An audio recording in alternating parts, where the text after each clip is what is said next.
Karena begini ya, masalah qada qadar itu kan sudah dibicarakan semua ulama di kitab-kitab.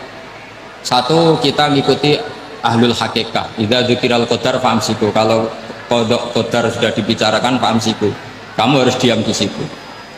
Karena pertanyaannya gini, kalau kamu orang soleh, dan semoga Anda pelatihan jadi orang soleh, itu melihat Allah sudah menentukan semua, itu keren. Saya bangga punya Tuhan yang sudah tahu nasib saya kayak apa nanti.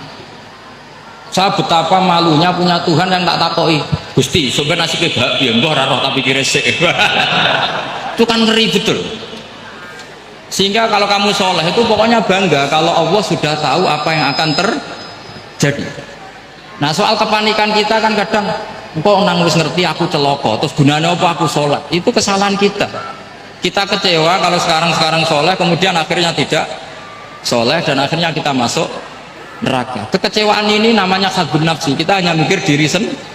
Sebetulnya kalau kita abdan lillah, benar-benar hamba Allah, tetap bangga karena punya Tuhan yang tahu apa yang akan terjadi. Makanya yang dibutuhkan kesalian untuk ngakoni qada qadar, dibutuhkan kesalian. Kalau enggak kriminal betul. Maka Sayyid Hasan bin Ali, saya hafalkan makalahnya. Di antara aturan iman harus iman sama qada qadar. Untuk menunjukkan innahu la yuqsa burhan wa la yuhlabu burhan, kata beliau. Supaya kita tahu bahwa Allah itu tidak dimaksiati secara terpaksa.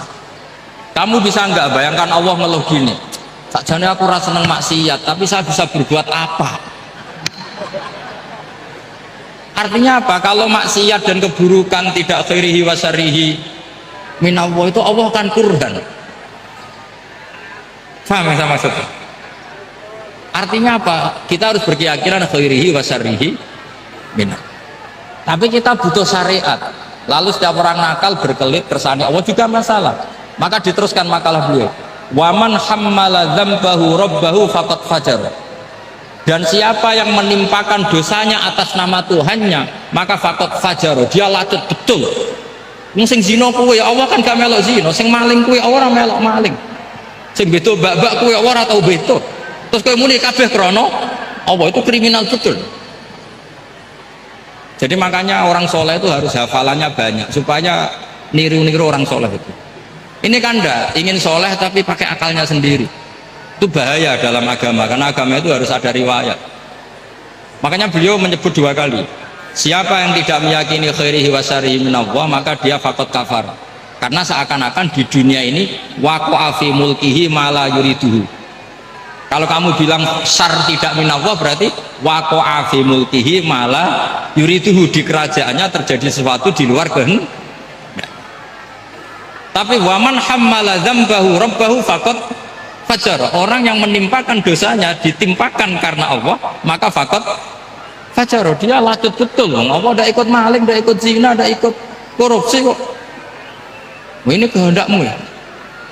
Nah, kalau kamu bisa paham itu ya sudah, jadi orang soleh saja. Kalau enggak ya pilih wa amsiku tadi apa, sudah tidak usah dibahas. Jadi saya mohon semua yang dengar ngaji saya ini, yang enggak tobat supaya tobat, yang sudah tobat ditambahi ilmu, karena biasanya tobat itu ya karena tidak ngerti apa-apa, semua mikir. Itu makalnya Sayyid Hasan bin Ali, cucunya Rasulullah SAW, dan itu diamini oleh semua ulama. Saya pernah ditanya seorang rektor, nggak terima dosen, nggak terima mahasiswa, rektor tanya, Gus yang benar itu Jabariyah apa Qadariyah?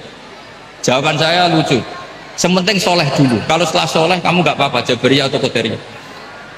Karena setelah kita soleh perasaan kita gini, qaddaronillah ala sholat, saya bisa berbuat apa di depan kehendak Allah. Sehingga perasaannya orang soleh ketika mengatakan al-abdu majbur adalah mengatakan la haula wala quwata, asal soleh loh ya, asal soleh.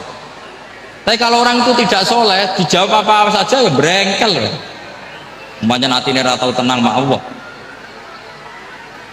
Qadariyah juga sama, ini penting.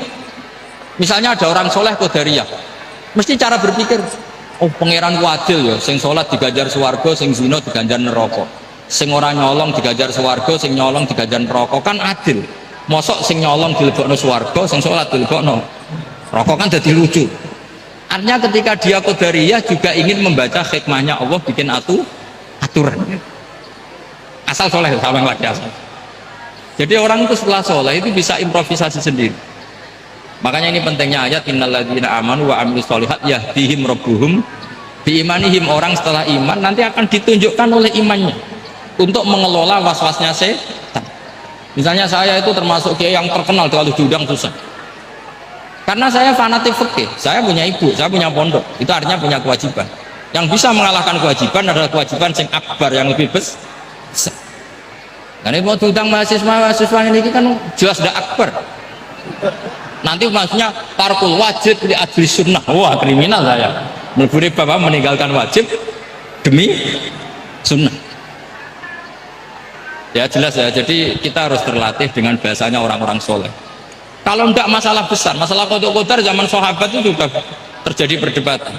Ada yang cerita, ada riwayat idza dzukira ashabi fa'amsiku wa idza dzukira al-qadar fa'amsiku.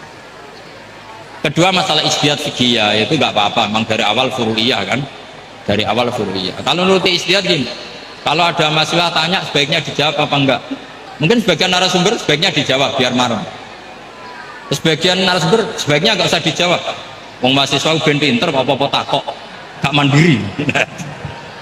Itu namanya ijtihad. Jadi kalau furu'iyah itu mungkin sekali. Ya ini saya masih punya waktu 2 menit, masih satu pertanyaan itu hoax tadi yang 50 menit.